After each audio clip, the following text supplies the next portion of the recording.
우리 잠깐 같이 기도드리겠습니다.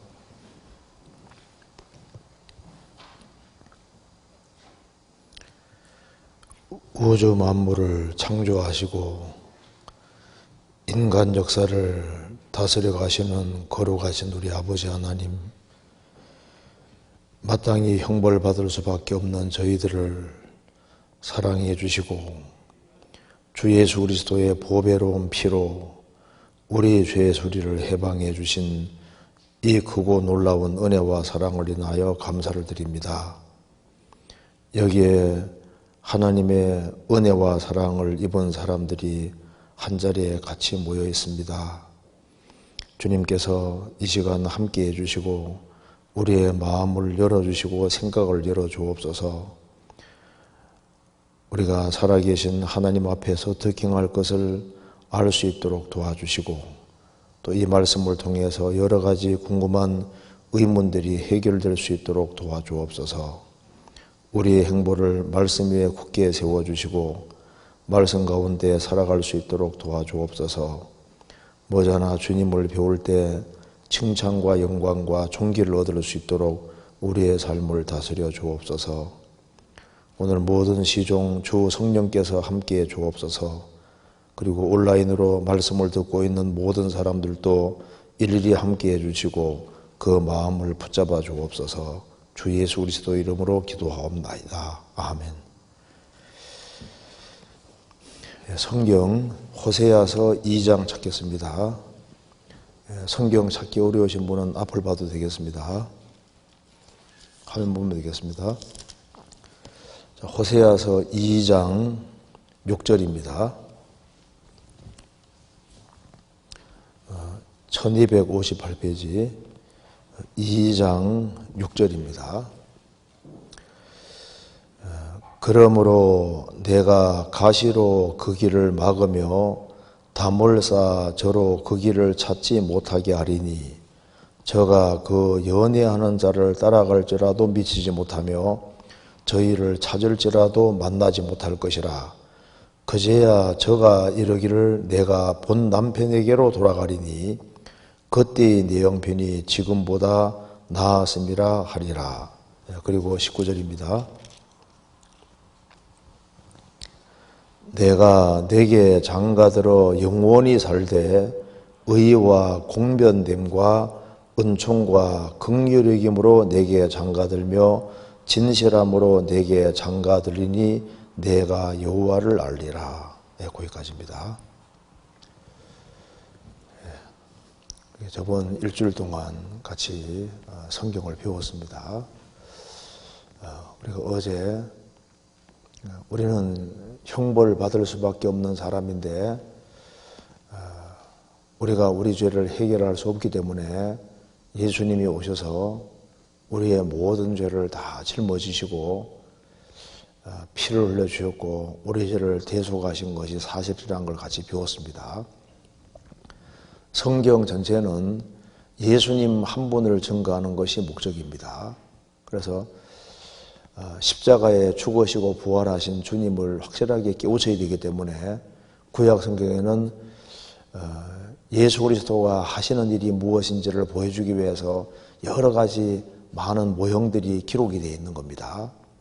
그래서 아담 하와가 죄를 짓고 난 이후에 하나님께서 가죽옷을 지업해 주신 것도 바로 그 가죽옷이 만들어지려면 짐승이 죽어야 되는 겁니다. 예수님이 십자가에 죽으심으로 우리 죄를 처리해 줄 것을 미리 보여주신 것이고 아벨이 양을 죽인 것도 바로 예수님이 죽으실 것을 미리 보여주신 겁니다. 6월절 어린 양, 6월절에 양의 피를 집 좌우 설주와 엠방에 발랐는데 그 6월절 양도 바로 예수님을 가리키는 거라는 걸 우리가 알았습니다. 그리고 이제 구약시대 때 짐승 죽이는 얘기가 굉장히 많이 남아 있는데요.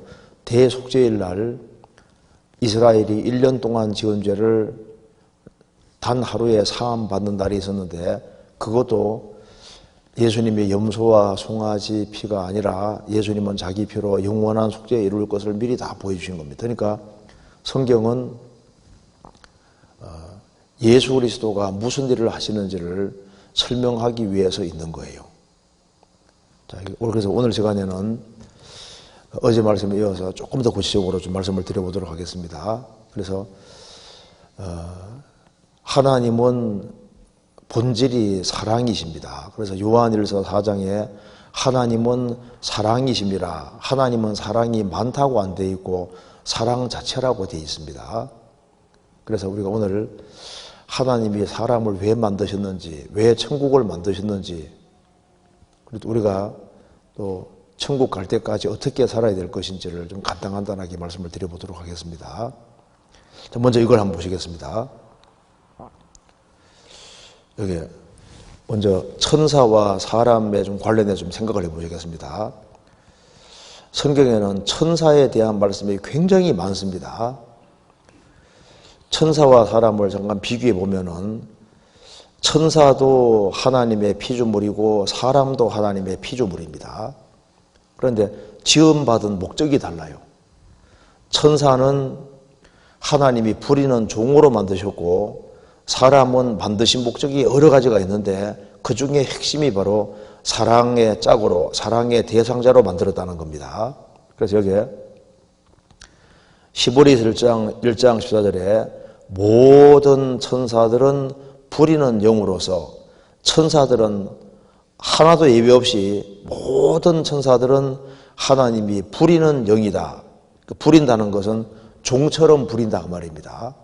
그러니까 천사를 왜 만드셨느냐? 쉽게 말해서 종으로, 하인으로 만드신 겁니다. 집안으로 말하면. 일 시키려고 만든 거예요. 그래서 구원 얻을 후사, 영혼이 구원함을 얻고 몸까지 구원될 상속자들을 섬기라고 보내신 것이다. 그러니까 천사들은 하나님 왜 지으셨느냐? 한마디로 말하면 부려먹으려고 종으로 만드셨다. 종으로. 사람은 왜 만드셨느냐? 이사야 54장 5절에 이는 너를 지으신 자는 내 남편이시라. 그 이름은 만군의 여호와시며 내 구속자는 이스라엘의 거룩한 자시라. 온 세상에 하나님이라 칭함을 받으실 것이며 이는 너를 지으신 자는 내 남편이시라. 참 놀라운 말씀이잖아요. 왜 하나님이 인간을 만드셨느냐? 나는 내 남편이시다. 그 말은 사랑을 주고받으려고 만들었다 그 말입니다. 그래서 인간이 지음받은 목적은 아주 특별합니다. 천사는 종인데 인간은 사랑을 주고받으려고 만드신 거예요. 그래서 인간 역사의 목적은 사랑의 짝을 준비하는 과정이라고 요약할 수 있습니다. 가장 간단하게 말하면 그래야 되는 겁니다. 이거 보시죠. 요한계시록 19장 7절에 우리가 즐거워하고 크게 기뻐하여 그에게 영광을 누리세 어린 양의 혼인 기약을 얻고 그 아내가 예비하였으니 하나님이 잠깐 사람이 되신 분을 예수라고 하고 그 예수님의 특징 중에 제일 핵심적인 특징이 바로 어린 양으로서 예수입니다. 우리를 위해서 피를 흘려주시고 우리 죄에 대한 대가를 다 지불해 주신 분으로서의 예수를 아는 것이 중요한 거예요. 그래서 어린 양의 혼인 계약을 이르렀고 그 아내가 예비하였으니 역사는 신부, 아내를 예비하는 과정이고 사랑의 짝을 찾는 과정이라고 말할 수 있는 겁니다. 그래서 천사와 사람은 일단 지음받은 목적이 다릅니다. 그 다음에 천사와 사람의 또 한 가지 다른 점은 천사는 영으로만 되어 있습니다. 사람은 영으로만 되어 있는 게 아니라 육체 가지고 있다는 것이 천사와 사람의 두드러진 다른 점이 되는 겁니다. 천사들은 영적인 존재입니다. 영. 사람은 데살로니가전서 5장 23절에 평강의 하나님이 친히 너희로 온전히 거룩하게 하시고 너희 온 영과 혼과 몸이 우리 주 예수 그리스도 강림하실 때 흠없게 보존되기를 원하노라. 사람은 영, 혼, 몸 세 부분으로 구성되어 있고 천사와 두드러지게 다른 점이 뭐냐면은 몸을 가지고 있다는 겁니다. 천사는 육체를 안 가지고 있거든요. 사람은 영적인 존재인 동시에 육체를 가지고 있다는 점이 천사와 두드러지게 다른 점이 되는 겁니다. 그리고 또 한 가지는 천사는 능력 면에서는 사람보다 훨씬 능력이 크고 능력 면에서는 사람이 능력은 작습니다. 성경에 말씀하기를 시편 103편에 능력이 있어 여호와의 말씀을 이루며 그 말씀의 소리를 듣는 너희 천사여 여호와를 송축하라. 여호와를 봉사하며 그 뜻을 행하는 너희 모든 천군이여 여호와를 송축하라. 여호와의 지으심을 받고 그 다스리시는 모든 곳에 있는 너희여 여호와를 송축하라. 내 영혼아 여호와를 송축하라. 천사는 여호와의 지으심을 받은 피조물입니다. 그런데 이 천사들은 사람보다 훨씬 더 큰 능력이 있습니다. 그래서 하나님 다음으로 능력이 큰 존재가 바로 천사입니다. 그래서 능력이 있어 여호와의 말씀을 이루며 그 말씀의 소리를 듣는 너희 천사여. 천사는 하나님 말씀하신 걸 따라서 그 명령대로 수행하는 아주 엄청난 능력이 있습니다. 그래서 여호와를 봉사하여 그 뜻을 행하는 너희 모든 천군 천사여. 천사는 하나님께 봉사하는 겁니다. 그리고 그 다스리시는 모든 곳에 있는 너희여. 하나님이 다스리는 세계 곳곳에 천사들이 자기 위치를 지키고 자기 일을 하고 있는 거예요. 그래서 능력 면에서는 인간은 보다 천사는 훨씬 큽니다. 그러니까 천사와 사람은 이제 상당히 차이가 나는 거예요. 물론 같은 점도 많이 있습니다. 먼저 이거 보시겠습니다. 천사는 로봇이 아닙니다. 천사는 인격을 가지고 있어요. 그래서 천사도 지정의를 가지고 있고 사람도 가지고 있으니까 천사가 인격적인 피조물인 겁니다. 그래서 천사는 지성을 가지고 있기 때문에 더 알기를 갈망하고 계속 알아갑니다. 계속 습득해가는 존재입니다. 여기 보면은 이 섬긴 바가 자기를 위한 것이 아니요 너희를 위한 것임이 계시로 알게 되었으니 이것은 하늘로부터 보내신 성령을 힘입어 복음 전하는 자들로 이제 너희에게 구한 것이요 천사들도 살펴보기를 원하는 것이니라.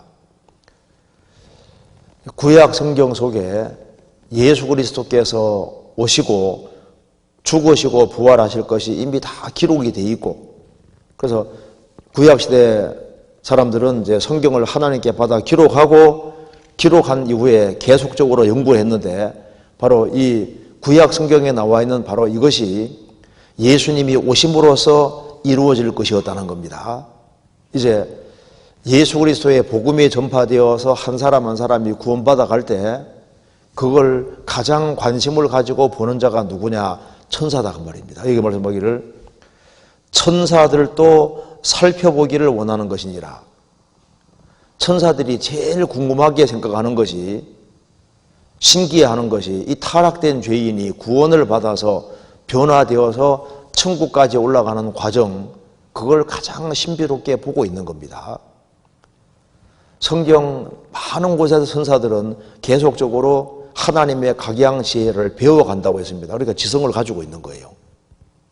그리고 이제 한 사람 한 사람이 구원받을 때마다 천사들은 너무 기뻐하는데, 자기가 영원토록 섬기게 될 주인들이 탄생하니까 너무너무 기뻐하고 좋아하는 겁니다.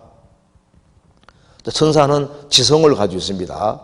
또한 천사는 감정을 가지고 있습니다. 누가복음 2장에 홀련히 허다한 천군이 그 천사와 함께해서 하나님을 찬송하여 가로되, 천사들은 찬송할 수 있는 존재입니다.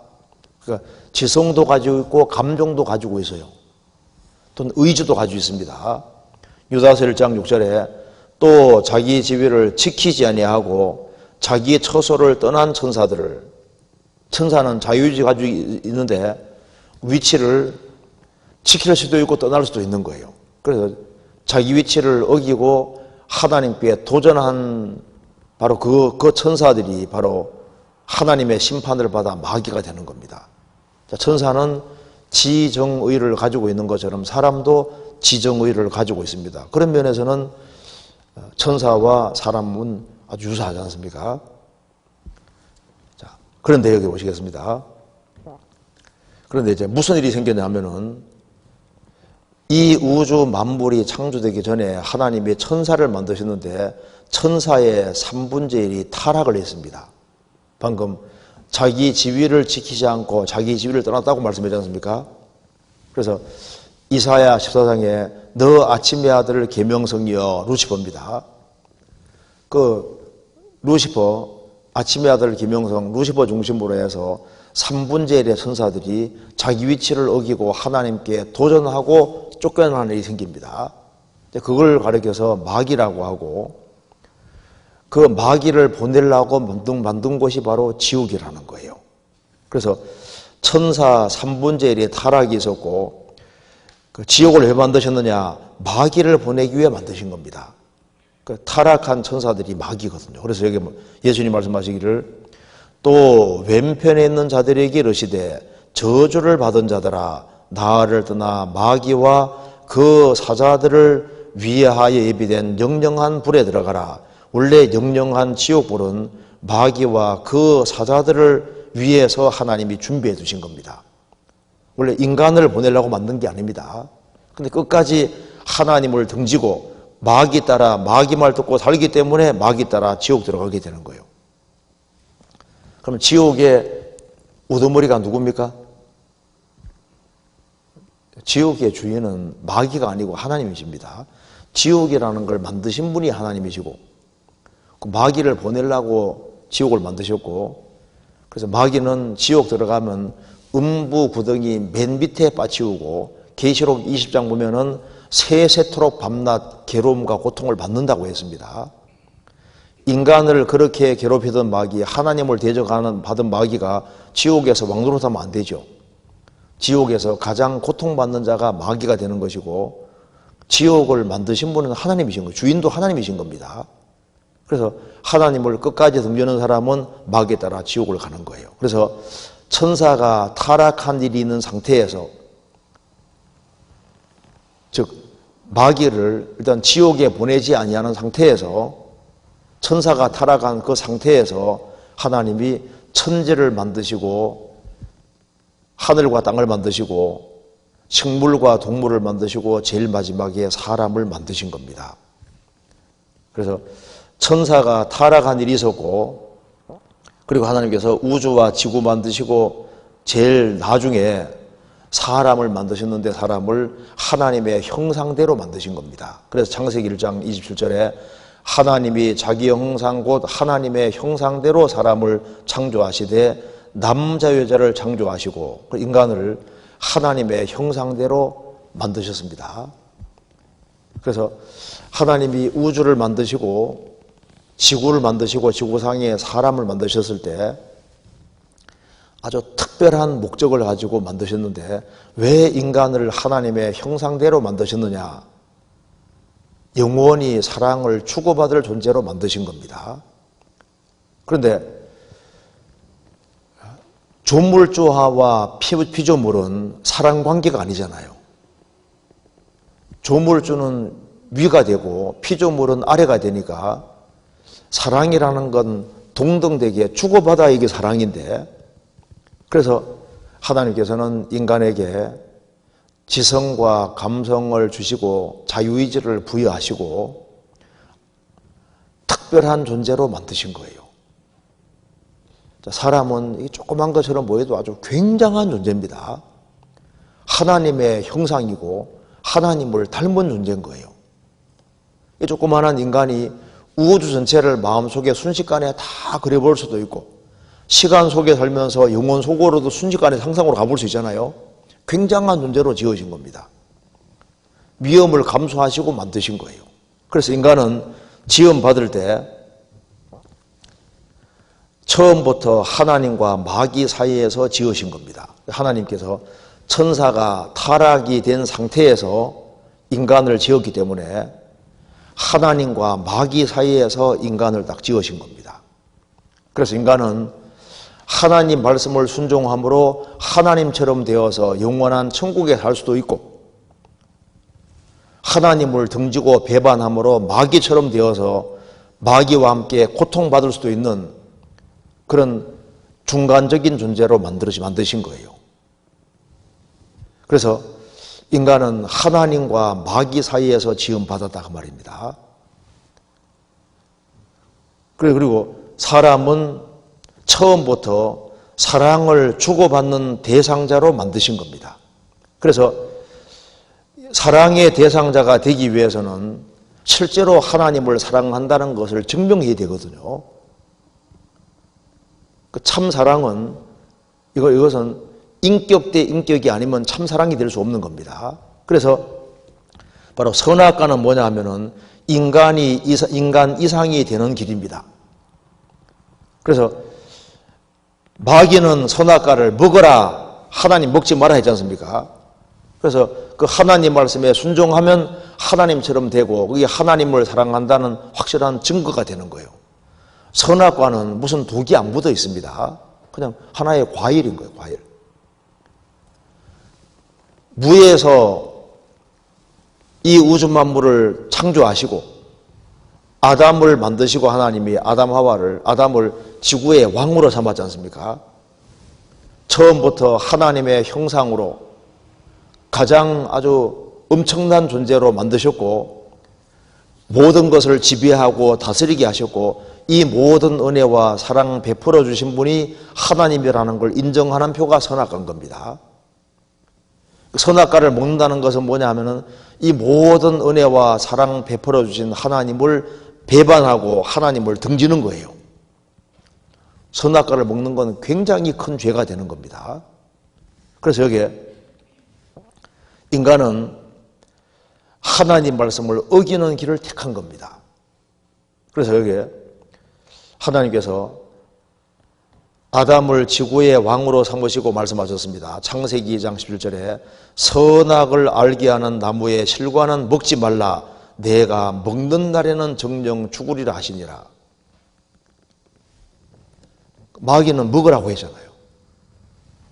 그래서 결국 하와가 선악과를 먼저 먹고 그 다음에 아담도 같이 먹었습니다. 그래서 아담 하와가 영적으로 죽은 자가 되고 결국 육신까지 죽게 된 겁니다. 성경은 말씀하기를 호세 6장 7절에 저희는 아담처럼 언약을 어기고 거기에서 내게 패역을 행하였느니라. 저희는 아담처럼 내게 언약을 어겼다. 선악과를 먹지 말라고 말씀하셨는데 그 언약을 어기고 먹는 길을 택하고 하나님께 패역하는 길을 택한 겁니다. 제가 쉬운 예를 한번 들어보겠습니다.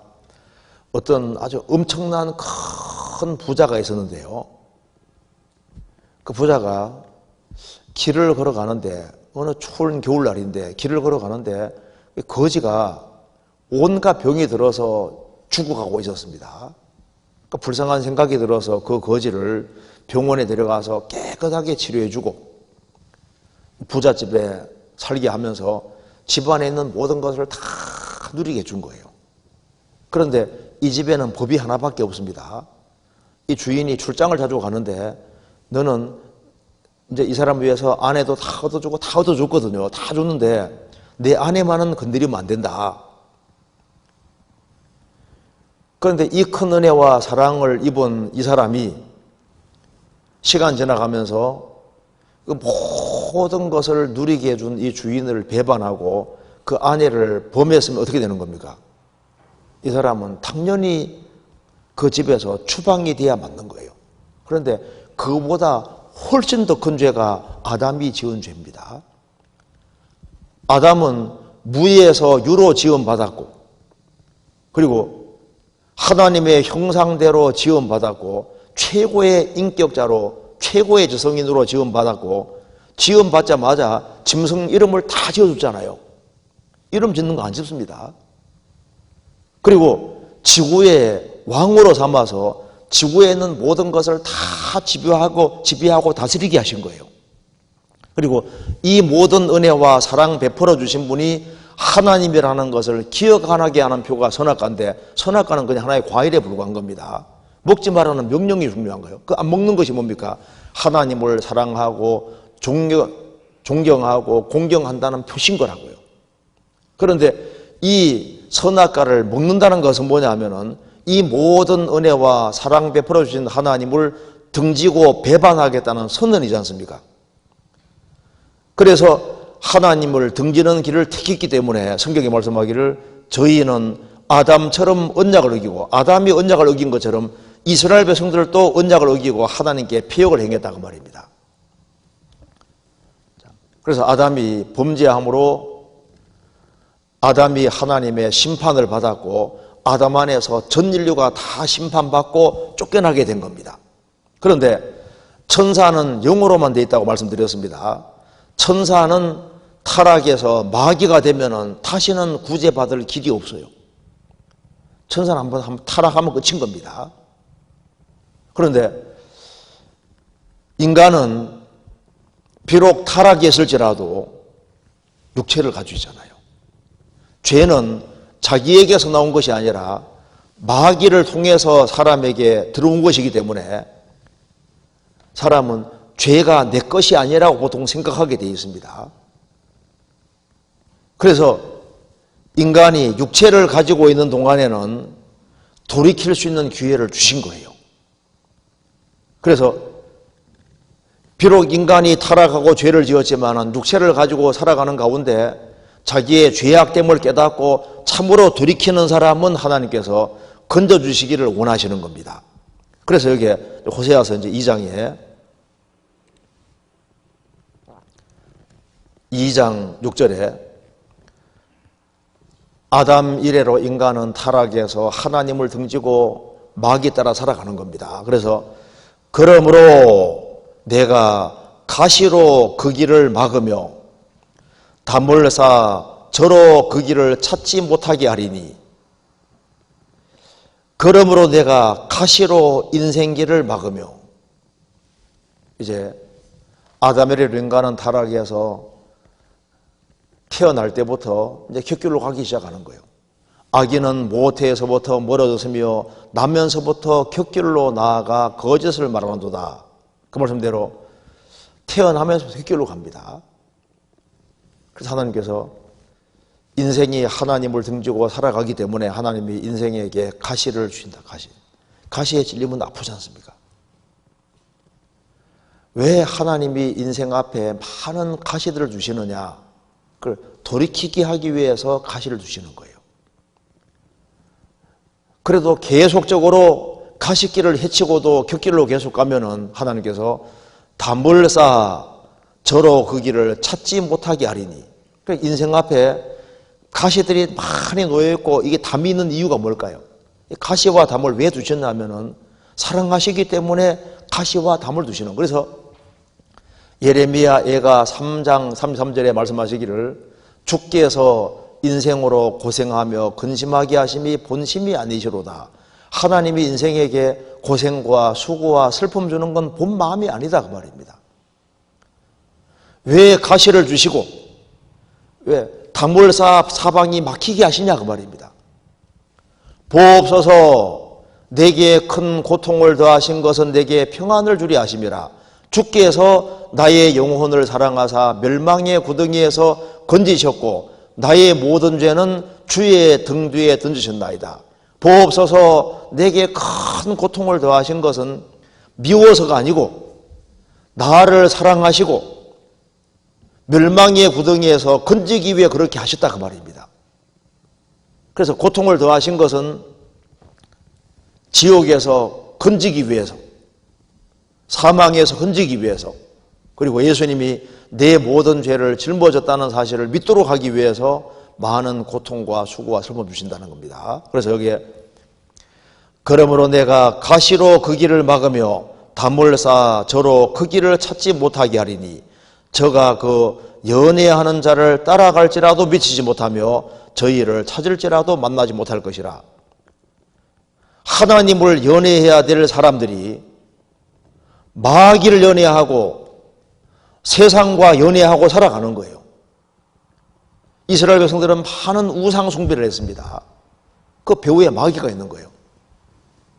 하나님 인간은 처음부터 사랑으로 살도록 만들어 놨는데 하나님을 사랑해야 될 인생이 이 세상이나 세상에 있는 것을 사랑하고 마귀 말을 듣고 마귀 따라 살아가는 거예요. 인간은 처음부터 하나님을 위해 지음받았기 때문에 이 세상에 그 무엇을 추구한다 할지라도 절대 만족이 없을 겁니다. 원래 프로그램을 그렇게 만들어 놓은 겁니다. 그래서 눈에 보이는 걸 쫓아가면 결국은 흥분하는 걸 느끼도록 되어 있습니다. 인간이 쾌락을 추구하면은 결국은 허물어 떨어지는 거예요. 더 큰 쾌락은 더 큰 허물어 떨어지게 프로그램이 되어 있습니다. 범죄한 세상이기 때문에 하나님이 정도 이상의 즐거움을 안 주시는 거예요. 그래서 인간은 생을 살아가면서 정말 고생하고 살아가는 겁니다. 그럼에도 불구하고 엉뚱한 걸 연애하고 하나님을 계속 등지고 살아가지 않습니까? 그러니까 하나님께서 가시 주시고 담을 주시고 계속 막으시는 거예요. 지옥 가는 것도 안 쉽습니다. 한 사람이 지옥 가는 거기에도 장애물이 굉장히 많이 있는 거예요. 왜? 거기에 가시들이 많이 놓여있죠. 담이 놓여있죠. 설교가 있죠. 주변 사람의 공고가 있죠. 양심이 잡아당기죠. 하나님 섭리가 잡아당기고 막 그러니까 계속해서 막는 것들이 많이 있는데 지옥 가는 건 그 모든 장애물을 다 뛰어넘어야만 지옥까지 갈 수 있기 때문에 지옥 가는 것도 안 쉽게 되어 있는 거예요. 이 세상이 얼마나 허무한지를 빨리 깨닫는 것이 구원받는 데 가장 좋은 거예요. 이 세상이 얼마나 허무한지를 빨리 깨달을수록 하나님께 돌아오기가 쉬운 겁니다. 이 세상은 무엇인가를 주는 것처럼 보여도 결국 잡고 보면 바람 잡는 겁니다. 인생은 바람잡이입니다. 잡을 수도 없는 거예요. 헛되고 헛되며 헛되고 헛되니 모든 것이 헛되도다. 사람이 해 아래에서 수고하는 모든 수고가 자기에게 무엇이 유익한고. 눈에 보이는 것을 추구하면은 결국은 흥부에 떨어지도록 되어 있는 겁니다. 그래서 이 세상이 얼마나 허무한지를 깨닫고 마귀를 따라 살아봤자 좋은 일 없다는 걸 빨리빨리 깨우쳐야 됩니다. 이 세상의 즐거움도 잠깐에 불과하다는 걸 빨리 깨우치고 하나님께 돌아와야 되는 겁니다. 그래서 여기 말씀했습니다. 그제야 저가 이르기를 내가 본 남편에게로 돌아가리니 그때의 내 형편이 지금보다 나았음이라 하리라. 본 남편이 하나님입니다. 하나님. 나를 진정으로 사랑해 줄 분은 하나님인 거예요. 인간은 언제 행복을 느끼냐면은 하나님께로 돌아와야만, 본 남편 대신 하나님께 돌아와야만 참된 만족이 있도록 되어 있는 겁니다. 하나님의 사랑이 아니면은 인간의 마음은 채워지지 않도록 되어 있는 거예요. 그래서 여기 말씀했습니다. 하나님 말씀하시기를 내가 내게 장가들어 영원히 살되, 여기 하나님이 장가든다고 되어 있잖아요. 무슨 말입니까? 절대적인 사랑을 주고받으려고 인간을 만드신 거다 그 말입니다. 그래서 내가 내게 장가들어 영원히 살되, 세상에는 사랑하는 사람과 살아도 몇십 년 같이 못 살잖아요. 하나님은 사람을 왜 만드셨느냐? 사랑 속에서 영원히 사랑을 주고받으며 살라고 인간을 만드신 거예요. 인간은 처음부터 영원을 위해서 지음받은 겁니다. 그래서 내가 내게 장가들어 영원히 살되 의와 공변됨과 은총과 긍휼의 기름으로 내게 장가들며, 신랑을 잘 만나야 됩니다. 어떤 사람은 어떤 남자가 어떤 여자를 정말 사랑해서 그 여자가 죽을 위치에 있을 때 건져주기도 하고 그 뒤에서 정말 사랑을 계속적으로 표현했고, 이 사람은 이 사랑하는 사람 위해서 집도 다 준비해놓고 모든 걸 다 준비해놨습니다. 근데 여자는 깡패를 좋아하거든요. 근데 뭐 깡패하고 결혼하면 뭐 인생이 불보듯이 뻔해요. 그래도 이 사랑을 배반하고 깡패 택해서 인생이 불행하게 되면 자기 책임이잖아요. 마귀를 따라가봤자 좋은 일이 없는데 마귀 따라가면 결국은 영원한 불밖에 없음에도 불구하고 하나님을 등지고 끝까지 마귀 길을 택하는 사람이 있습니다. 어리석은 거예요. 이 세상에서도 남편을 잘 얻어야 됩니다. 고등학교 때 그래 잘 나가던 여자가 이제 결혼 잘못했습니다. 그럼 인생이 기구하게 되지 않습니까? 중고등학교 시절에 그렇게 초라하고 별 볼일 없었는데 남편 잘 만나면요, 인생이 완전히 바뀝니다. 남편 운명이 아내 운명인 거예요. 남편이 사장이면 뭐가 되는 겁니까? 사장 사모님 되잖아요. 남편이 대통령 되면 대통령 영부인이 되는 겁니다. 남편이 거지가 되면 뭐가 되는 겁니까? 거지 마누라가 되는 거예요. 남편 운명이 아내 운명입니다. 남편 자격으로 제일 좋은 분이 바로 성경에 나와 있는 거예요. 성경. 이 성경이 러브레터입니다. 사랑의 편지입니다. 여기에 남편 자격은 의와 공변됨. 남편은 정의로워야 돼요. 거짓이 없어야 됩니다. 의로워야 돼요. 남편이 맨 사고치고 술 먹고 담배 피우고 나쁜 짓 하면요, 그건 남편 자격이 없는 겁니다. 남편은 일단 의로워야 돼요. 정의로워야 됩니다. 그리고 은총과 긍휼의 이름으로 사랑이 또 풍성해야 되는 거예요. 무한한 사랑을 가지고 영원히 정의롭고 의로우신 분이 배후에 계십니다. 그분이 하나님이잖아요. 그리고 은총과 긍휼의 이름으로 내게 장가들며 진실함으로 내게 장가들리니 내가 여호와를 알리라. 진실함으로 내게 장가들리니. 어떤 사람은 장가 들었는데, 시집 갔는데 완전히 남편에게 폭 쏘은 사람도 있잖아요. 이 우주 안에서 하나님은 절대 거짓말을 하지 않습니다. 내가 어떤 분인지 아느냐, 이런 분이라고 인간에게 알려주신 거예요. 성경이 뭡니까? 너희들이 내 사랑을 받아들이기만 하면 내가 이렇게 해주겠다는 약속이 성경입니다. 구약은 옛 약속, 신약은 새 약속이잖아요. 내가 너희들에게 이렇게 해주겠다. 그래서 인간이 하나님을 사랑하는 데 실패했기 때문에 하나님께서 인간을 절대적으로 사랑한다는 사실을 인생에게 그대로 나타내 보여주신 것이 바로 십자가 사건인 겁니다. 십자가를 통해서 우리를 정말 사랑한다는 걸 입증하셨고 이 사랑을 받아달라고 말씀하시는 거예요. 여기에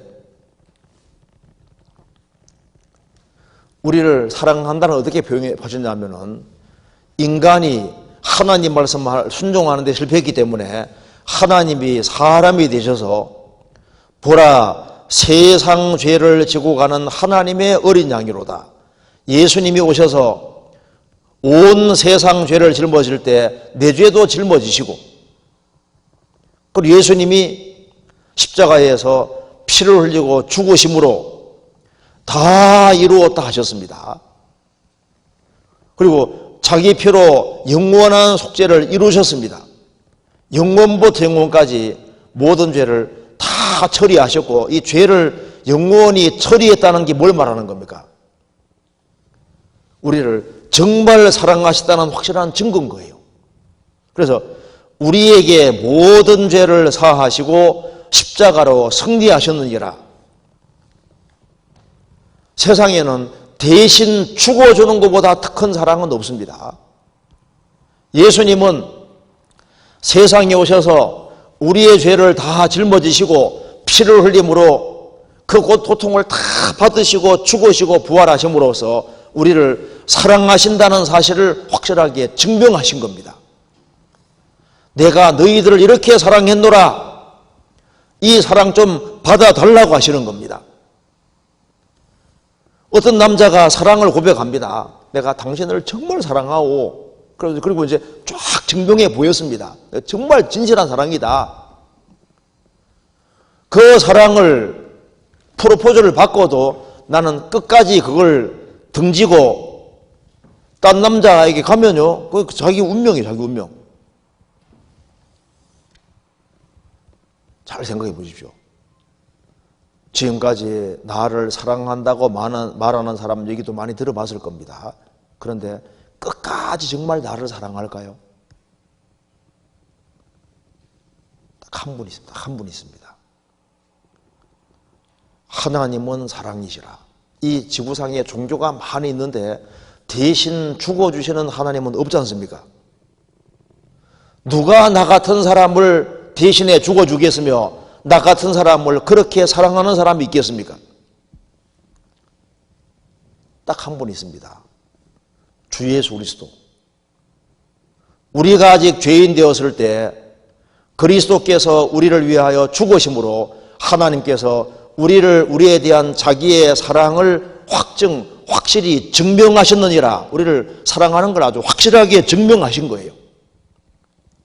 하나님이 세상을 이처럼 사랑하사 독생자를 주셨으니 이는 저를 믿는 자마다 멸망치 않고 영생을 얻게 하심이니라. 우리를 죽기까지 정말 사랑하셨고 그 사랑을 받아들이는 사람이 사랑의 짝이 되는 거예요.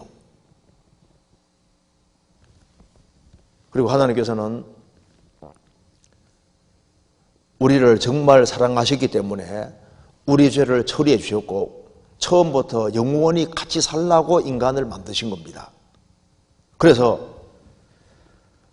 하나님의 사랑을 받아들이는 사람과 영원히 같이 살려고 만드신 것이 바로 천국이라는 거예요.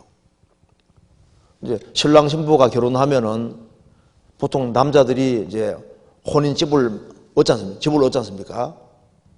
같이 살라고. 그 사람이 만일 능력이 정말 많은 사람이라면은 자기 사랑하는 아내를 위해서 가장 훌륭하고 좋은 집을 얻으려고 할 겁니다. 하나님은 하나님이시기 때문에 하나님의 사랑을 받아들인 사람과 영원히 같이 살려고 한 세계를 만드시는데 그걸 천국이라고 하는 겁니다.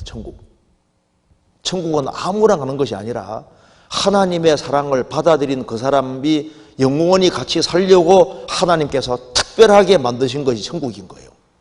그리고 하나님을 끝까지 등지는 사람들이 마귀와 같이 영원히 같이 살도록 하기 위해서 만들어 놓은 것이 바로 지옥이다 그 말입니다. 자, 이거 한번 보시겠습니다. 그래서 요한계시록 21장 1절 또 내가 새 하늘과 새 땅을 보니 처음 하늘과 처음 땅이 없어졌고 바다도 다시 있지 않더라. 이거 처음 하늘과 처음 땅은 우리가 지금 보고 있는 땅입니다. 하늘과 땅입니다. 지금 우리가 지금 보고 있는 이 하늘과 땅은 가건물이요. 하나님이 처음부터 없앨 것을 전제하고 만드신 겁니다. 하나님이 이 하늘을 만드시고 땅을 만드셨을 때 이 가건물로 만드셨고 처음부터 없애버릴 걸 전제하고 만드신 거예요. 천지는 없어집니다. 그럼 왜 이 하늘과 땅을 만드셨냐 하면은 이 복잡한 세상 속에서 하나님의 사랑의 대상자를 이제 만드는 그 일을 위해서 잠깐 동안 두신 곳이 바로 이 세상이라는 거예요. 그리고 하나님의 은혜와 사랑을 받아들인 사람을 위해서 이제 이 하늘과 땅을 다 없애지고 차원 다른 하늘과 땅을 만드는데 그곳을 천국이라 한다 그 말입니다. 그래서 여기 말씀하기를 또 내가 새 하늘과 새 땅을 보니 처음 하늘과 처음 땅이 없어졌고 바다도 다시 있지 않더라. 새 하늘과 새 땅에는 바다가 없다 그 말입니다. 이 지구는 바다 없으면 큰일 납니다. 정화작용을 계속해야 되니까요. 천국은 더럽혀지는 것도 없고 바다가 있을 이유가 없어요. 바다도 있지 않더라. 자, 그런데 여기에 새 하늘과 새 땅 할 때 새로운 하늘과 새로운 땅 할 때 이 단어가 참 중요합니다.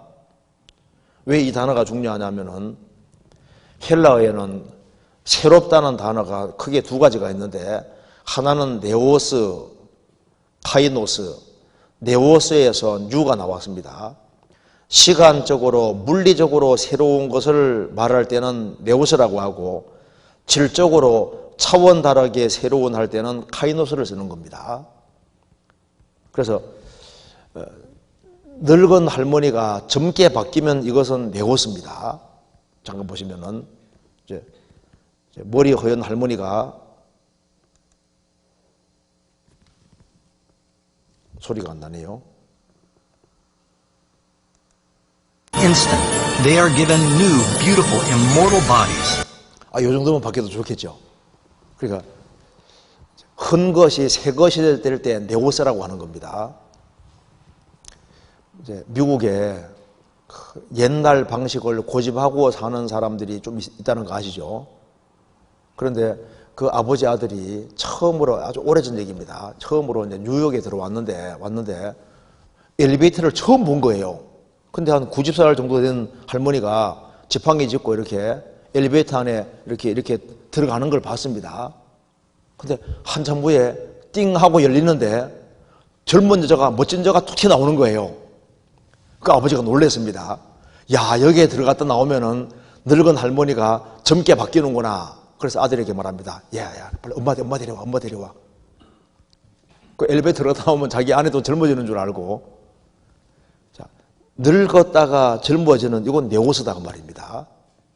그런데 카이노스는 그런 게 아니에요. 카이노스는 요럴 때 카이노스를 씁니다. 씨가 꽃이 되면 이게 카이노스예요. 씨모습과 꽃모습이 너무 다르잖아요. 그러니까 이렇게 씨에서 꽃이 나오면 이걸 카이노스라고 한다고 말입니다. 아래에서 이게 새가 되면 이게 카이노스입니다. 그러니까 애벌레가 나비가 될 때 이게 카이노스인 거예요. 징그러운 애벌레가 나비가 됐을 때 이걸 카이노스라고 하는 겁니다.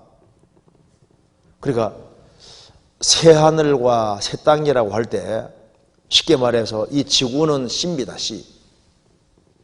하나님이 상상도 못하는 세계를 만드시는데 그것을 천국이라고 하는 거예요. 천국.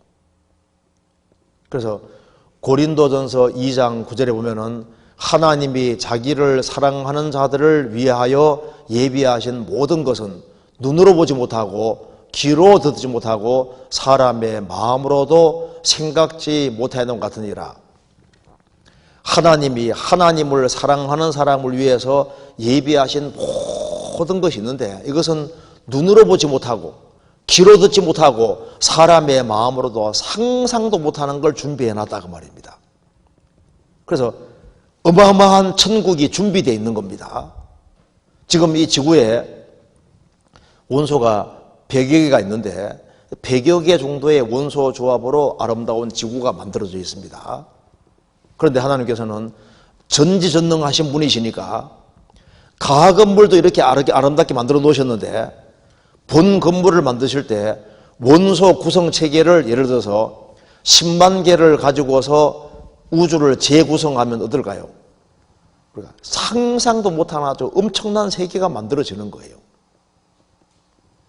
그래서 천국은 영의 세계가 아니라 부활의 세계입니다. 그래서 이런 몸을 주려고 하는 것이 아니라 상상도 못하는 새로운 몸을 입혀주시는 거예요. 그래서 새 하늘과 새 땅이기 때문에 차원 다른 하늘과 땅이 만들어지니까 이런 몸 가지고는 천국 들어가면 그게 안 보이는 거예요. 그래서 우리 몸을 새로운 하늘과 땅을 볼 수 있도록 몸의 구조를 완전히 뜯어고치기 때문에 반드시 부활이 필요한 겁니다. 배추잎을 뜯어먹는 애벌레는 애벌레는 꽃도 안 보이고 꿀도 맛볼 수 없는 거예요. 이 애벌레가 나중에 나비가 되면은 꽃을 볼 수 있고 꿀을 맛볼 수 있잖아요.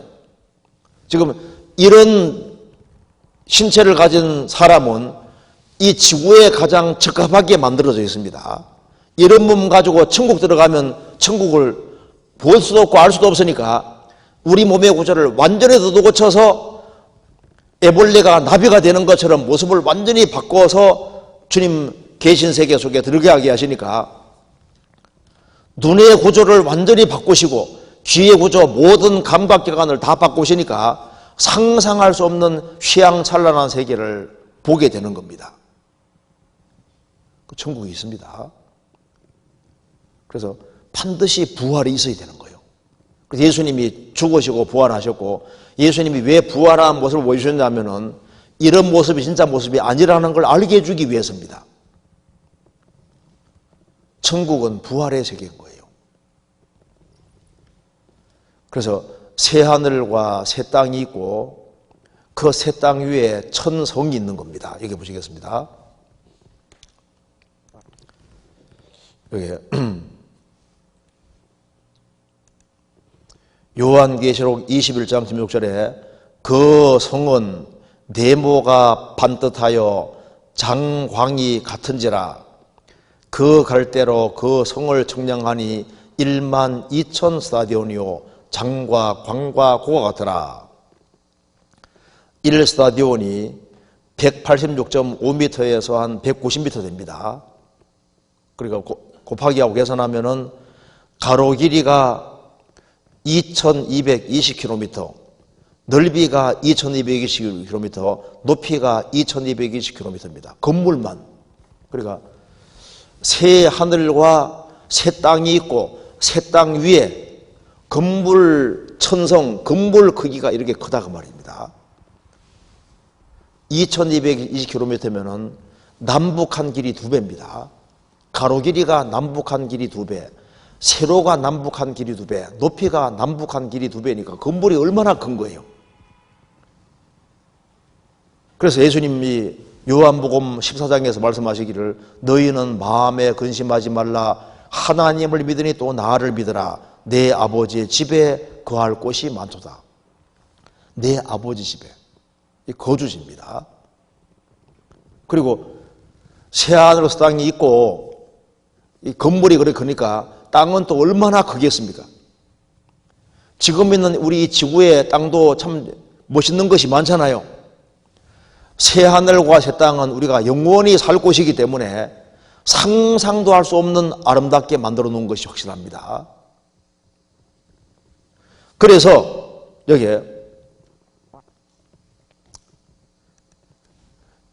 요한계시록 21장 3절 4절 보면은 내가 들으니 보좌에서 큰 음성이 나서 가로되 보라 하나님의 장막이 사람들과 함께 있음에 하나님이 저희와 함께 거하시리니 저희는 하나님의 백성이 되고 하나님은 친히 저희와 함께 계셔서 모든 눈물을 그 눈에서 씻기심에 다시 사망이 없고 애통하는 것이나 곡하는 것이나 아픈 것이 다시 있지 아니하리니 처음 것들이 다 지나갔음이라. 천국은 하나님과 함께 사는 곳입니다. 지옥은 마귀와 함께 사는 곳이거든요.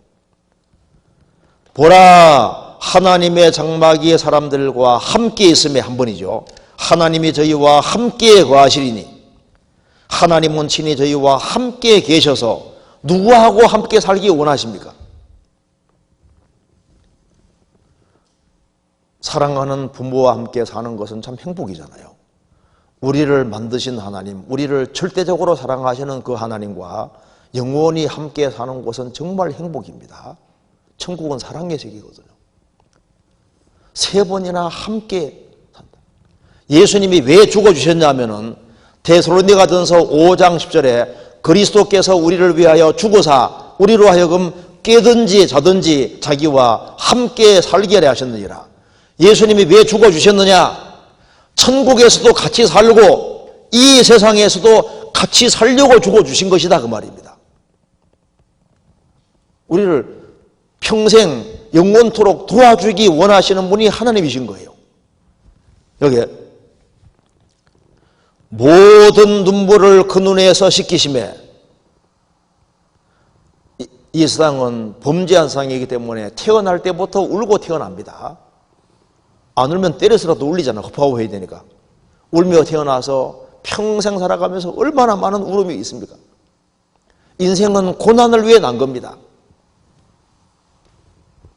평생 고생하다가 그렇게 고생하다가 결국 죽는데 인간은 고생하고 죽으라고 만들어진 것이 아니에요. 천국에 들어가게 되면은 하나님께서 모든 눈물을 그 눈에서 씻기심에 눈물이 없는 세계입니다. 다시 사망이 없고 죽음이 없는 세계, 애통하는 것이나 곡하는 것이나 아픈 것이 다시 있지 아니하리니 처음 것들이 다 지나갔습니다.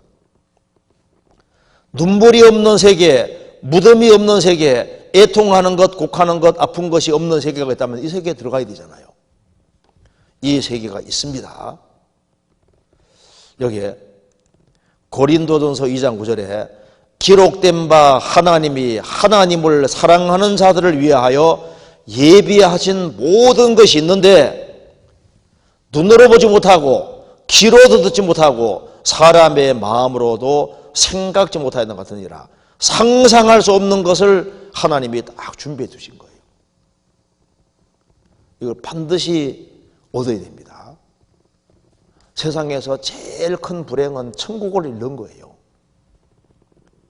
갈 곳이 없는 사람이 정말 불행한 사람인 겁니다.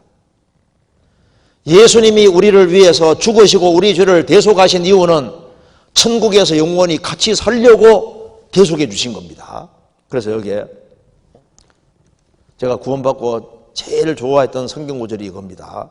시편 16편 16장 11절에 주께서 생명의 길로 내게 보이시리니 주의 앞에는 기쁨이 충만하고 주의 우편에는 영원한 즐거움이 있나이다.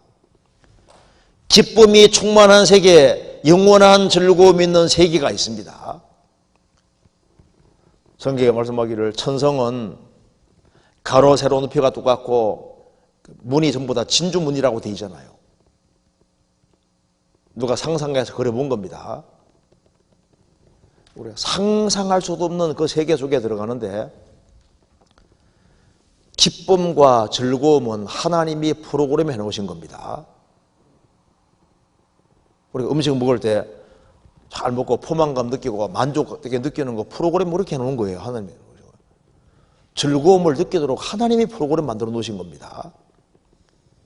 기쁨을 느끼도록 하나님 만들어 놓으신 거예요. 이 세상은 범죄한 세상이기 때문에 하나님이 기쁨과 즐거움을 제한시켜 둔 겁니다. 천국 들어가면 기쁨과 즐거움을 제한시킬 이유가 없어요. 진통 제로도 하나님 만들어 놓으신 겁니다. 마약 제로도 하나님 만들어 놓으신 거예요. 말기암 환자들 사용하지 않았습니까? 하나님이 기분 좋게 하려면 얼마든지 기분 좋게 할 수 있다니까요. 자, 생을 살아가는 가운데 가장 행복한 순간이 있습니다.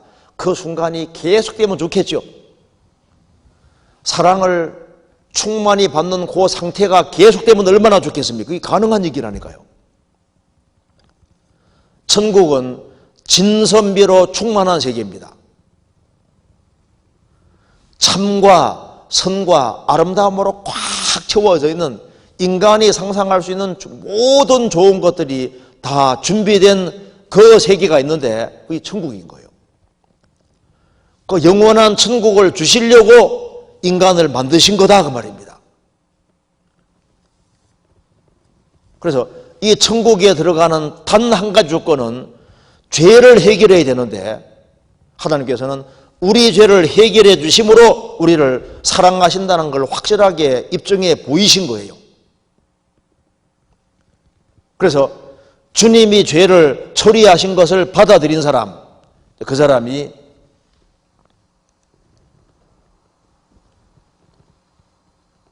그 사람 속에 성령이 들어오시고 그 사람이 하나님 자녀가 되는 겁니다. 사도행전 2장 38절에 죄 사함을 얻으라. 그리하면 성령을 선물로 받으리니 죄를 사함 받은 사람 속에 성령은 선물로 와 계시는 겁니다. 에베소서 1장 7절에 우리가 그의 그리스도 안에서 그의 은혜의 풍성함을 따라 그의 피로 말미암아 구속 곧 죄 사함을 받았으니 예수님이 보배로운 피를 흘려주심으로 우리 죄는 영원히 사해진 겁니다. 그 안에서 너희도 진리의 말씀 곧 너희의 구원의 복음을 듣고 그 안에서 또한 믿어 약속의 성령으로 인치심을 받았으니 피를 믿을 때 약속의 성령으로 인치심 받았다. 그래서 이 피공로가 딱 피공로를 믿을 때 성령께서 그걸 믿어지게 해주시는 거예요. 그래서 속죄받은 사람, 주님의 사랑을 속죄받은 것이 주님 사랑을 깨달은 겁니다. 사랑을 깨달은 사람에게 그 사랑을 믿어지게 하신 분이 바로 성령이시다 그 말입니다. 그래서 로마서 8장 15절에 너희는 다시 무서워하는 종의 영을 받지 아니하였고 양자의 영을 받았으므로 아바 아버지라 부르짖느니라. 그 성령이 바로 양자영, 아들영입니다. 교회 생활해도 이제 율법을 지킴으로 천국 가는 듯하고 생각하는 사람은 항상 무서운 거예요. 그런데 어느 날 십자가 사랑을 다 깨달을 때 그 십자가 사랑이 다 믿어지게 하신 분이 성령이시기 때문에 그 성령이 바로 양자영이고, 성령을 받은 사람은 하나님을 아바 아버지라 부를 수 있는 겁니다. 성령이 친히 우리 영으로 더불어 우리가 하나님의 자녀인 것을 증거하시나니, 자녀이면 또한 후사, 상속자, 곧 하나님의 후사요 그리스도와 함께한 후사, 상속자니 우리가 그와 함께 영광을 받기 위하여 고난도 함께 받아야 될 것이니라. 그래서 죄를 사함 받은 사람은 그리스도의 신부인 동시에 하나님의 자녀다, 그 말입니다. 여기까지 이해되시죠? 이거 보시겠습니다. 여기 이제 양자란 말이 나와 있는데 이런 뜻입니다. 여기 이제 노예 주인이 노예를 끌고 가고 있습니다. 근데 돈 많고 원세 많은 사람이 보니까 노예가 너무 불쌍해요. 그래서 값을 지불했습니다. 지불하고 이 노예를 해방시킬 수가 있었습니다. 그럼 노예는 해방이 됐으니 얼마나 감사하겠습니까? 그런데 이 돈 많고 원세 많은 사람은 이 사람을 해방시킬 뿐 아니라 아예 이 사람의 아들로 딱 삼았을 때 이걸 양자다 이렇게 말하는 거예요. 아들이 아닌 사람이 아들 되는 게 양자입니다. 우리가 죄값에 팔려 지옥 가고 있을 때 예수님이 피로써 죄값을 완전히 지불하심으로 우리를 죄에서 해방하신 것만도 감사한데 우리를 해방시켰을 뿐 아니라 하나님의 아들로까지 삼았다, 그 말입니다. 그러면 이 노예가 이 돈 많고 권세 많은 사람의 아들이 됐을 때 당장 아들답게 살까요? 노예의 기질이 나올까요? 노예의 근성 기질이 나와도 아버지는 걱정하지 않습니다. 왜? 그런 줄 알고 아들로 삼았으니까. 그래서 사랑해주고 도와주면서 점점 아들답게 바뀌어갑니다. 그것처럼 우리를 예수님 피로 값주고 사서 해방시켜 준 것만도 감사한데 우리를 하나님의 아들로 삼아 주셨고, 성령께서는 우리 영속에 역사하셔서 점점 아들답게 바꿔가시는 거예요. 그래서 여기 이제 죄를 사함 받은 사람이 하나님의 아들인데, 참 이게 참 놀라운 것이요. 이 성령이 참 이게 신비한 겁니다. 성부 하나님은 구원을 계획했고, 성자 예수님은 십자가 죽어서 피를 흘림으로 죄를 처리하셨고, 성령님은 그걸 믿게 해주시는 거예요. 그래서 하나님이 나를 정말 사랑하셨구나, 그 피로 내 죄를 정말 처리하셨구나, 그 사랑이 싹 부어지고 믿어지게 하시는 분이 바로 성령이신 거예요. 그래서 이제 성령이 오시면은, 성령은 은혜의 성령이기 때문에 성령이 오시면은 하나님 은혜가 다 깨달아지는 거예요.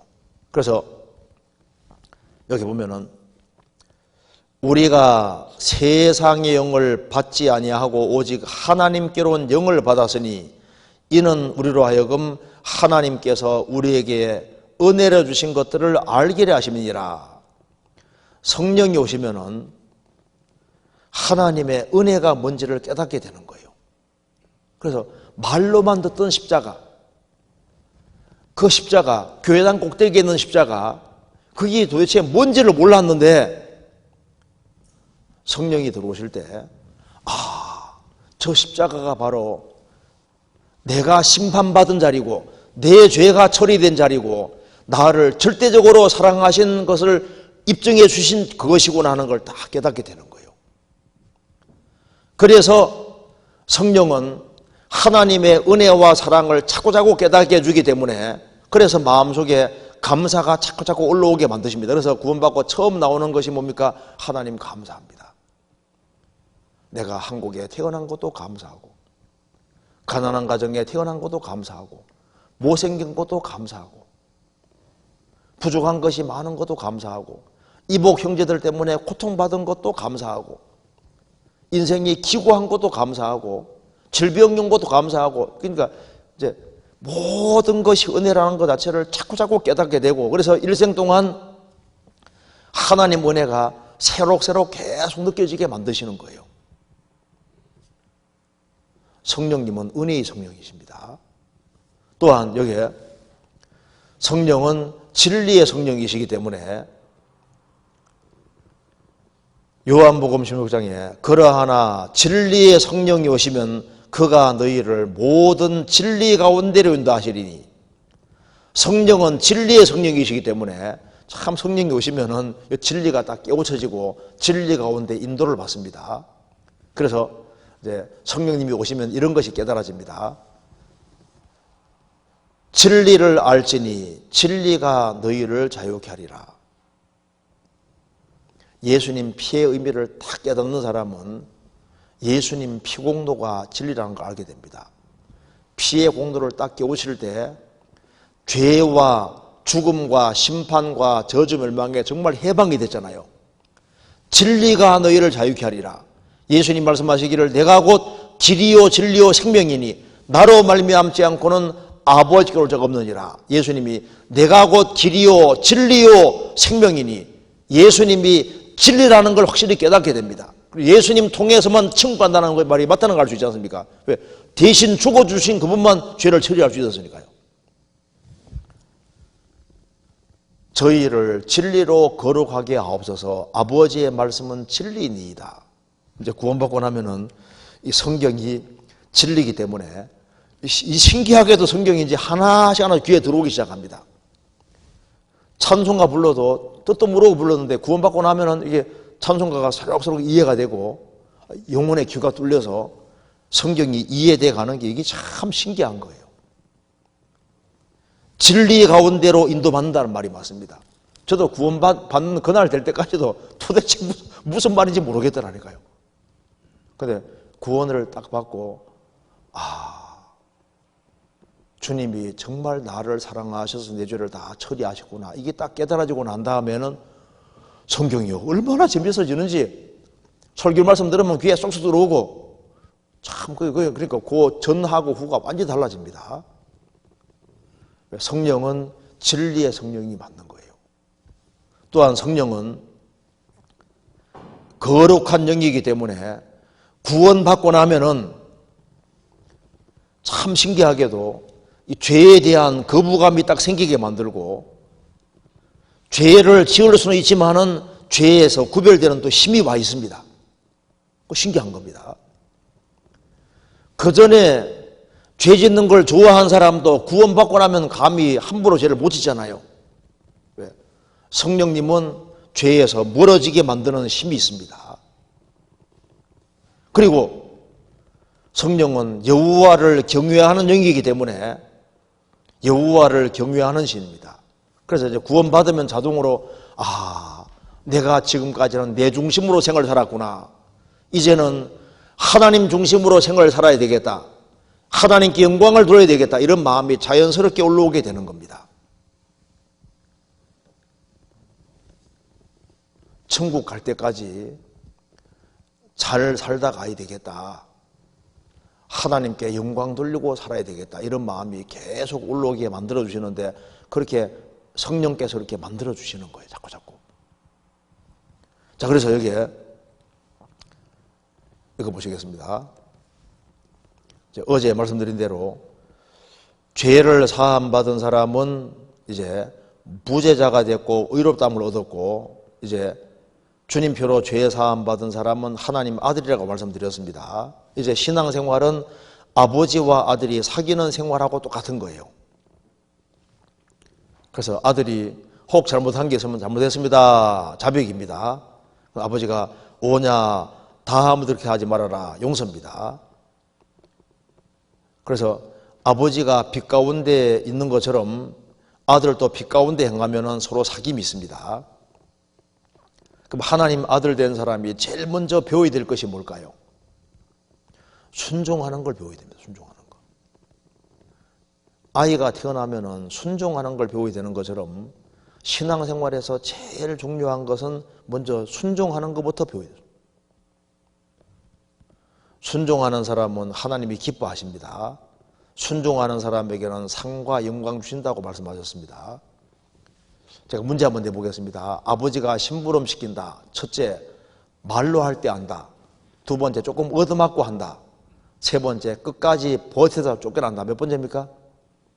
1번. 하나님 말씀하시면 네, 이게 제일 빠르고 좋은 길이거든요. 그런데 이 하나님 아들이 고의적으로 의도적으로 큰 잘못을 보면은 자백해도 소용없습니다. 너는 혼이 좀 나야 돼. 그거 징계입니다. 그래서 아버지 아들은 멸망 없는 대신에 징계라는 것이 있습니다. 그래서 히브리서 12장 7절 8절에 너희가 참으면 징계를 받기 위함이라 하나님이 아들과 같이 너희를 대우하시나니 어찌 아비가 징계하지 않는 아들이 있으리요 징계는 다 받는 것이거늘 너희에게 없으면 사생자요 참아들이 아니니라. 하나님이 아들과 같이 너희를 대우하시나니 이제 구원받은 사람은 하나님이 아들처럼 대접하십니다. 어찌 아버지가 징계하지 않는 아들이 있으리요 징계는 다 받는 것이거늘 너희에게 없으면 사생자요 참아들이 아니니라. 아버지 아들은 아버지가 건실하게 징계합니다. 징계가 없으면 참아들이 아니다 그 말입니다. 그래서 하나님 아들은 하나님께서 잘되라고 매를 때리는 징계라는 것이 있는 거예요. 징계받을 때 사랑하죠 징계하시는 거니까 징계받을 때 얼른 돌이키는 것이 그게 지혜인 겁니다. 그리고 이제 정리해 봅시다. 여기 이제 우리가 구원을 받았다 이 말은 죄를 사함 받았다, 의롭다함을 얻었다, 하나님의 자녀가 됐다, 영혼이 구원됐다, 그리스도의 신부가 됐다 이런 말로 표현할 수 있습니다. 그런데 이제 구원을 받은 사람에게 소마라는 부분이 있고 사르커스라는 부분이 있는데 소마는 영어로 이게 이제 영어로 말하면 바디고 우리나라 하면 몸입니다. 몸. 사르커스는 죄의 기질을 가르치는 겁니다. 그래서 주님 피로 구원함을 얻은 사람이라 할지라도 이 사르커스 죄의 기질이 없어진 것이 아니에요.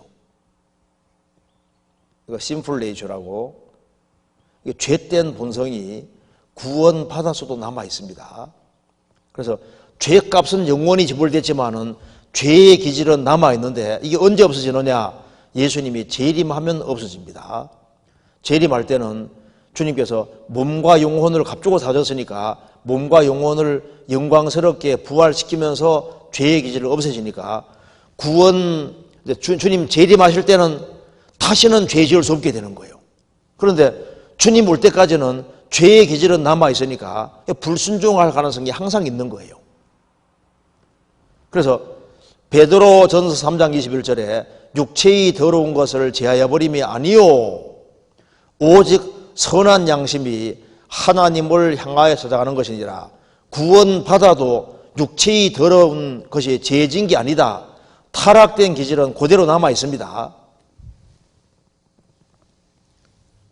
예수님 말씀하시기를 육으로 난 것은 육이요 성령으로 난 것은 영이니 거듭나는 것은 영이 하나님 아들로 거듭난 것이지 육은 항상 육으로 있는 거예요. 타락된 기질은 그대로 있는 겁니다. 이건 이제 주님 재림할 때 없어지는 거예요. 그러면은 이제 신앙생활을 하는 데 있어서 신앙생활을 다 잘하면 좋은데 세 가지 때문에 신앙생활을 제대로 잘 못하는 겁니다. 여기 보시면은 구원받아도 타락된 본성이 구원받은 사람 속에 남아있고 세속적인 세상에서 주님 올 때까지 살아야 되고 마귀가 우리 영혼을 못 뺏어가도 우리 신앙생활을 망치게 할 수는 있거든요. 우리에게 세 가지 적이 있습니다. 그래서 야고보서 4장에 보면은 우리 지중에 있는 정욕, 욕심, 이 타락된 기질이 있고 죄 많은 세상도 있고 마귀도 배후에 있습니다. 이 세 가지 적이 있어서 신앙생활을 하는데 어려움이 있는 거예요. 어떻게 하면은 육신을 이기고 마귀를 이기고 이 죄 많은 세상을 이기고 신앙생활을 잘할 수 있을까? 그래서 이제 주님 피로 구원받은 사람은 천국 갈 때까지 이거 하나를 잘 알면은 신앙생활을 잘할 수 있습니다. 그래서 천국 갈 때까지 딱 우리가 지켜야 될 것이 바로 이겁니다. 많은 걸 아는 게 중요한 게 아니라 하나 확실하게 아는 게 중요해요. 위치 지키는 게 이렇게 중요한 겁니다. 이것만 잘 알면은 신앙생활을 누구든지 할 수 있을 겁니다. 여우는 많은 것을 아는데 고슴도치는 하나 안다는 말이 있습니다. 고슴도치는 여기 보시면 고슴도치는 방어 수단 하나가 있습니다. 일단 위험했다 하면 어떻게 되는 겁니까? 몸을 동그랗게 마는 거예요. 많은 걸 아는 게 중요한 것이 아니라 하나 알더라도 확실히 아는 게 중요합니다. 이제 주님 피로 구원받은 사람에게 이 타락된 기질이 있고 세상에 막 유혹하고 마귀가 날 넘어뜨리려고 하는데 어떻게 하면 신앙생활을 잘할 수 있느냐? 딱 이거 하면 돼요. 위치를 잘 지키면 됩니다. 육신적인 위치, 영적인 위치, 위치를 잘 지키다가 주님 오시는 그날 천국에 들어가는 거예요. 이 두 가지를 잘하면 됩니다. 자, 육신적인 위치부터 보시겠습니다. 고린도전서 7장 16절 17절 제가 읽겠습니다. 20절 읽겠습니다. 아내 된 자여 내가 남편을 구원할런지 어찌 알 수 있으며 남편 된 자여 내가 내 아내를 구원할런지 어찌 알 수 있으리요. 오직 주께서 각 사람에게 나눠주신 대로 하나님이 각 사람을 부르신 그대로 행하라. 내가 모든 교회에서 이와 같이 명하노라. 각 사람이 부르심을 받은 그 부르심 그대로 지내라. 한 사람이 구원받을 때 그 부르심 받은 위치에서 그대로 있으라 그 말입니다. 학생으로 부르심 받았으면 학생 위치를 그대로 지키라 그 말입니다. 가정주부로 부르심 받았으면 가정주부 위치를 지키고 직장인으로 부름 받았으면 직장인 위치를 그대로 지키라 그 말입니다. 여기 아내 된 자여, 아내가 구원받았으면 남편이 구원 안 받았다 할지라도 내가 남편을 구원하는지 어떻게 알 수 있느냐? 구원받을지도 모르지 않느냐? 그러니까 이혼할 생각하지 말고 아내 된 도리를 다 하라 그 말입니다. 남편 된 자여 내가 내 아내를 구원하는지 어찌 알 수 있으리요? 아내가 혹시 구원받을지도 모르지 않느냐? 그러니까 아내에게 더 잘해주고 위치를 잘 지키고 남편 된 도리를 다 하라 그 말입니다. 오직 주께서 각 사람에게 나눠주신 대로 하나님이 각 사람을 부르신 그대로 행하라. 내가 모든 교회에서 이와 같이 명하노라. 고린도전서 7장 20절은 직장 문제입니다. 너가 직장인으로 부르심 받았느냐? 염려하지 마라. 각 사람이 부르심을 받은 그 부르심 그대로 지내라. 자기 위치를 그대로 지키라 그 말입니다. 뭐든지 자기 위치에서야만 아름다운 겁니다. 구원을 받아서도 혼란스러워도 일단 위치를 잘 지키고 그 위치가 합당하지 않다 싶은 생각이 들어가면은 주님하고 의논해요.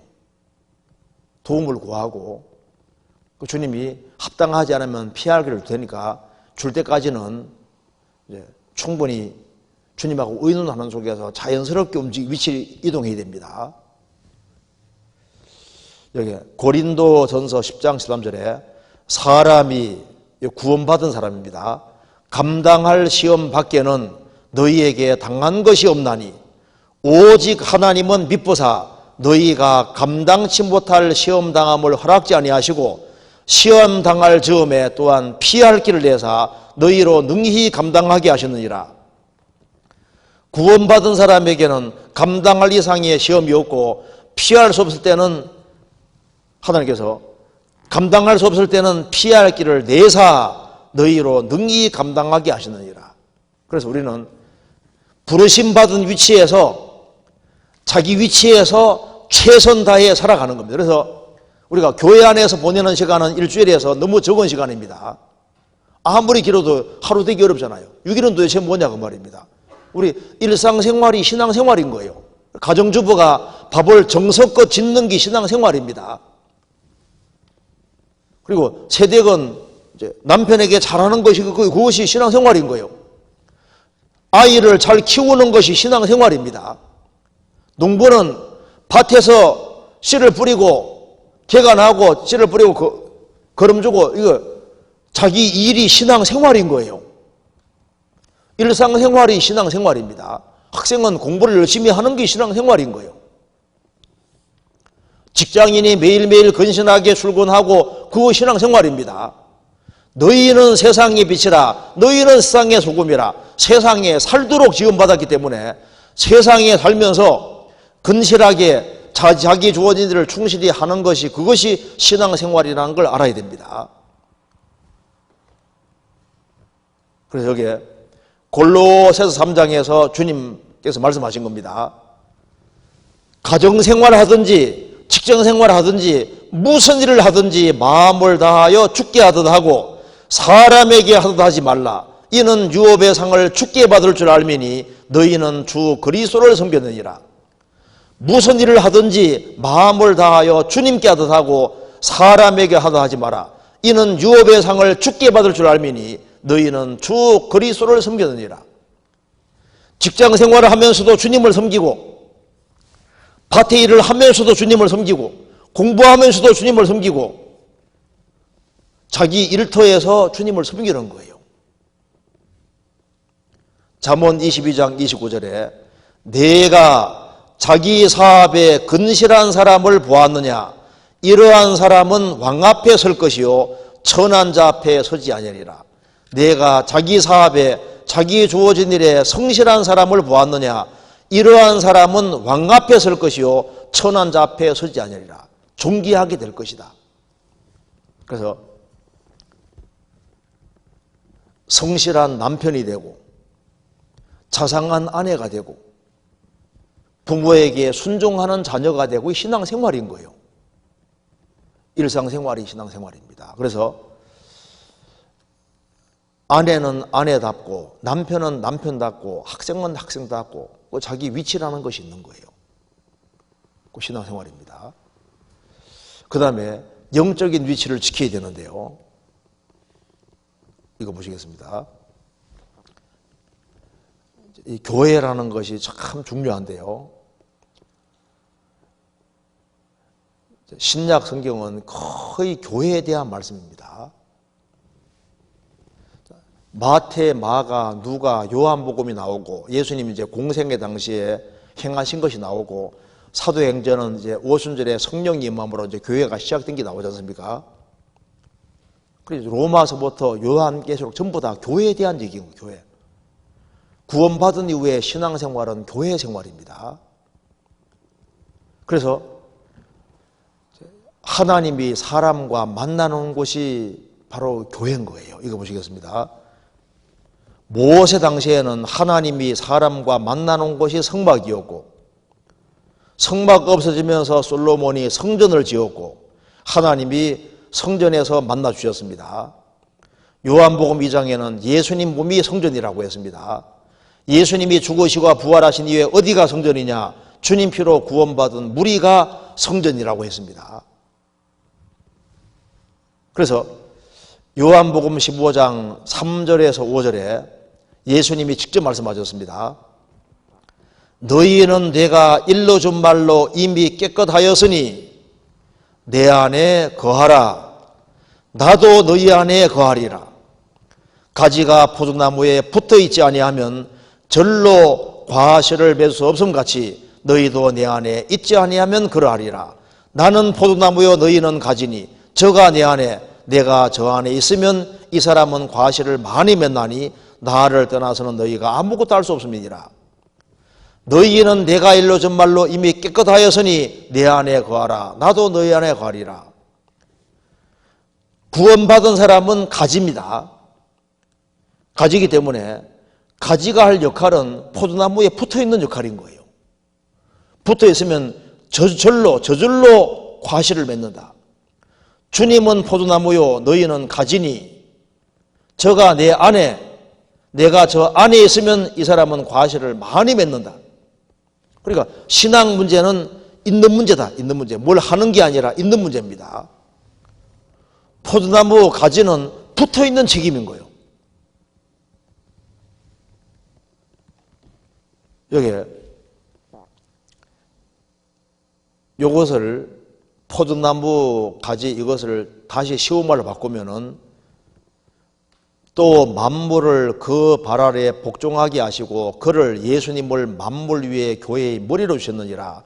교회는 그의 몸이니 만물 안에서 만물을 충만케 하시는 자의 충만이니라. 너희는 그리스도의 몸이요 지체의 각 부분이라.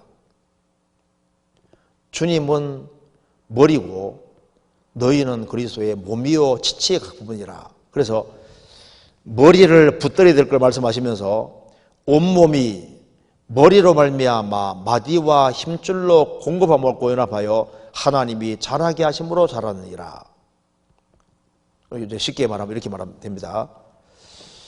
교회는 주님 피로 구원받은 사람들이 모인 무리를 교회라고 하고 그 구원받은 사람들의 친밀한 사귐을 교제라고 하고 그 교제하는 무리 속에 주님이 두루 역사하시기 때문에 여기가 바로 성전이고, 그래서 주님은 교회의 머리로 계시기 때문에 붙어서 공급을 잘 받으면은 신앙생활은 저절로 되게 돼 있는 겁니다. 그래서 포도나무 가지는 딱 붙어 있으면 열매가 맺지 않습니까? 주님은 머리고 교회는 몸이니까, 지체의 각 부분이니까 몸된 교회에 연결되어서 구원받은 무리 가운데 딱 붙으면은 신앙생활은 저절로 되게 돼 있는 거예요. 주님 피로 구원받은 모인 무리들이 교회니까 구원받은 사람들이 모인 무리를 떠나면 안 되는 겁니다. 구원받은 무리 가운데 연결되어 있으면은 주님 역사하시니까 그 사람은 신앙생활이 저절로 되게 돼 있는 거죠. 저절로. 신앙생활은 공급받으면 저절로 되는 겁니다. 이거 한번 잠깐 보시죠. 포도나무 한 그루에 포도 4,000송이가 열렸습니다. 얼마나 많은 양인지 짐작이 가십니까? 일반 포도나무보다 무려 40배 많고 3,000송이인 세계 기네스 기록도 크게 웃돕니다. 중이라 맛도 좋습니다. 자, 그러니까 여기에 포도나무 하나에 4,000송이가 열렸다. 그래, 포도나무가 이렇게 있으면은 가지는 연결되어서 공급만 잘 받으면은 열매는 저절로 주렁주렁 맺히게 돼 있는 거예요.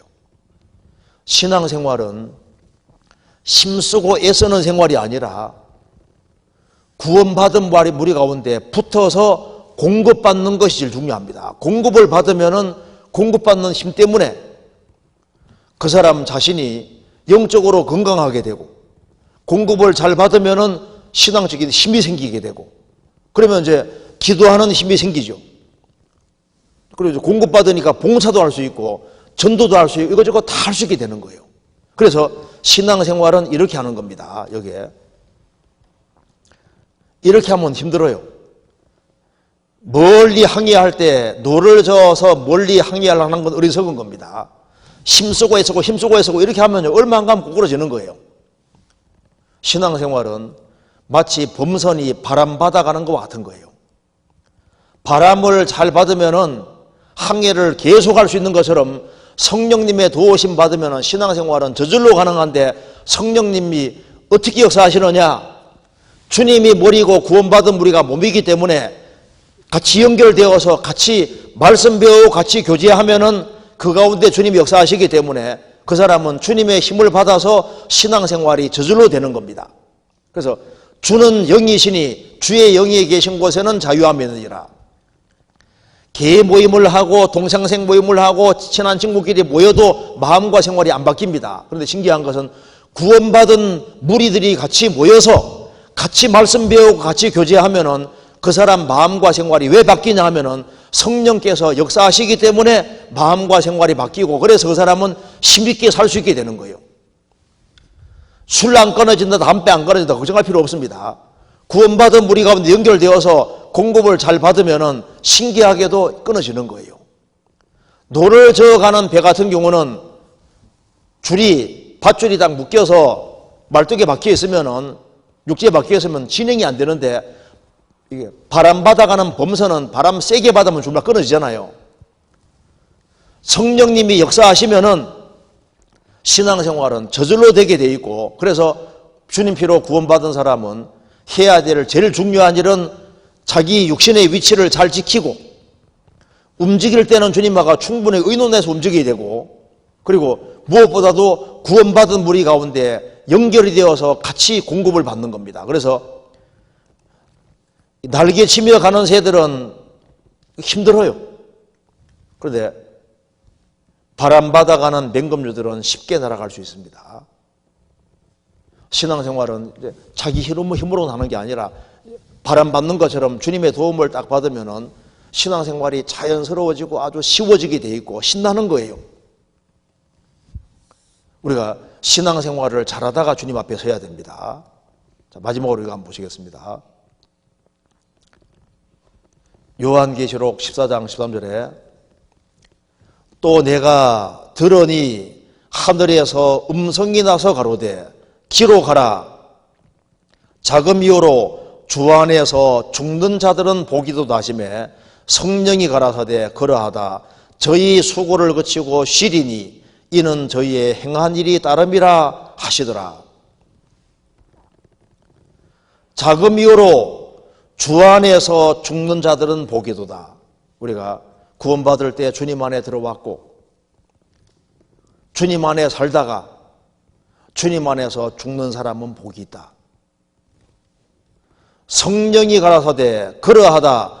저희 수고를 그치고 쉬리니 이는 저희 행한 일이 따름이라 하시더라. 행한 일이 따름이라 그 말은 their works follow them. 그들의 행한 일들이 그들을 따라 천국까지 간다 그 말입니다. 이 세상도 정욕도 다 지나갈 때 이 지구상이 한 것이 천국까지 올라가는데 이제 구원받기 전에는 이전 것은 지나갔어요. 구원받은 그날부터 주님 앞에 갈 때까지 주님 안에서 신앙생활 바르게 한 그 모든 것은 하나님께서 지상에서 하늘로 올라가게 만들어 주시는 거예요. 우리가 한 사람을 전도해서 그 사람을 주님 품으로 인도했으면 그 구원받은 사람이 어디 가는 겁니까? 천국에 가잖아요. 형제자매들에게 잘한 것이 그대로 천국까지 올라갑니다. 우리가 주 안에서 시간을 투자하고 물질을 투자하고 같이 희생하고 봉사한 모든 것이 저 위에까지 가는 겁니다. 인간은 처음부터 영원을 위해서 지음받은 겁니다. 처음부터 하나님께서 사랑을 주고받으면서 영원히 같이 살려고 만드신 거예요. 그래서 하나님의 사랑을 깨달은 사람이 영원한 천국에서 하나님과 영원히 살아야 됩니다. 우리가 세상 사람은 보다가도 안 볼 수 있습니다. 그런데 주님은 영원히 우리가 뵙게 되는 겁니다. 이 세상과 정욕 다 지나가고 결국은 지옥에서 만나든지 천국에 만나든 둘 중에 하나 만나야 되는데 우리가 천국에서 만날 때 지상에서 우리가 주님의 복음과 영광을 위해 행한 모든 것들이 저 위에까지 따라 올라가는 거예요. 그래서 구원받은 이후에 신앙생활을 잘해야 됩니다. 잘하는 속에서 구원받은 무리가 연결되어서 공급을 잘 받으면은 주 예수를 믿으라 그리하면 너와 내 집이 구원받으리라. 우리 집안 식구들도 다 구원받아야 되고 우리가 접촉하는 사람들에게 복음 전해서 그들을 다 이끌고 저 천국에 같이 올라가야 될 겁니다. 같이 기도하시겠습니다. 자비로우신 우리 아버지 하나님, 우리를 위해서 주 예수 그리스도를 보내주시고 예수 그리스도의 보배로운 피로 우리 죄를 영원히 처리해 주시고 천국의 소망을 주신 것을 감사합니다. 또 주님 앞에 설 때까지 주님 몸된 교회 안에서 공급을 받으며 주님의 복음과 영광을 위해 살 수 있게 해주시는 것을 감사합니다. 우리의 사랑하는 가족들, 친척들, 이웃들에게도 이 귀한 복음을 담대히 증거할 수 있도록 도와주시고 주님 앞에 섰을 때 칭찬을 받을 수 있도록 우리의 삶을 다스려 주옵소서. 우리가 주 안에서 행하는 그 모든 수고가 얼마나 중요한 수고인지를 깨달아 알 수 있도록 도와주시옵소서. 우리 구주 예수 그리스도 이름으로 기도하옵나이다. 아멘. 찬송 같이 부르시겠습니다. 410장입니다.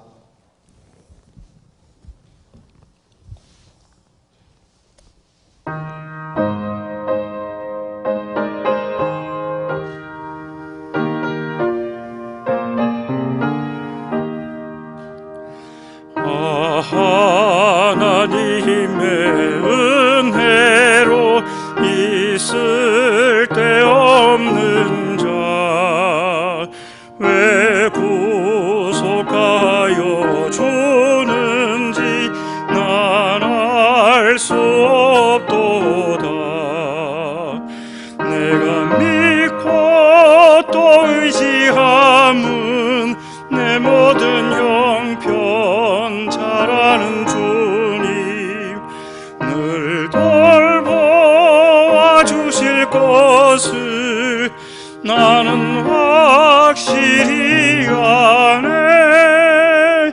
왜 내게 굳센 믿음과 또 복음 주셔서 내 맘이 항상 편한지 난 알 수 없도다. 내가 믿고 또 의지함은 내 모든 형편 잘 아는 주님 늘 돌보아 주실 것을 나는 확실히 아네. 왜 내게 성령 주셔서 내 마음을 감동해 주 예수 믿게 하는지 난 알 수 없도다. 내가 믿고 또 의지함은 내 모든 형편 잘 아는 주님 늘 돌보아 주실 것을 나는 확실히 아네. 주 언제 강림하실지 혹 밤에 혹 낮에 또 주님 만날 그곳도 난 알 수 없도다. 내가 믿고 또 의지함은 내 모든 형편 잘 아는 주님 늘 돌보아 주실 것을 나는 확실히